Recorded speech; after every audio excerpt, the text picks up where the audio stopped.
माझा प्रारब्धावर खूप विश्वास आहे। माझं नेहमी असं म्हणणं आहे की प्रारब्ध सटवाईने लिहिलेलं आहे। बरोबर। जेव्हा जन्माला घालते तेव्हा सटवाई प्रारब्ध लिहून तुम्हाला पाठवते आणि त्या प्रारब्धात ठरलेलं आहे की तुला काय व्हायचंय। आता मी गेलो होतो अभिनेता होण्यासाठी। अभिनेताचा प्रयत्न करत असताना बरेच अवॉर्ड्स वगैरे सगळे मिळाले, पण एक मोठा पण होता आणि त्याच्यासमोर टिंब होती, ती म्हणजे माझा कुठलाही चित्रपट सुपरडुपर हिट झाला नाही अभिनेता म्हणून।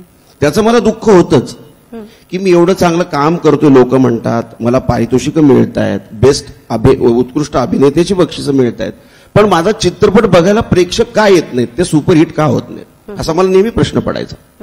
पण माझ्या प्रारब्धामध्ये सुपरहिट निर्माता होणं लिहिलेलं होतं आणि म्हणून मी धर्मवीर 1च्या निमित्ताने आणि धर्मवीर 2च्या निमित्ताने सुपरडुपर हिट निर्माता झालो।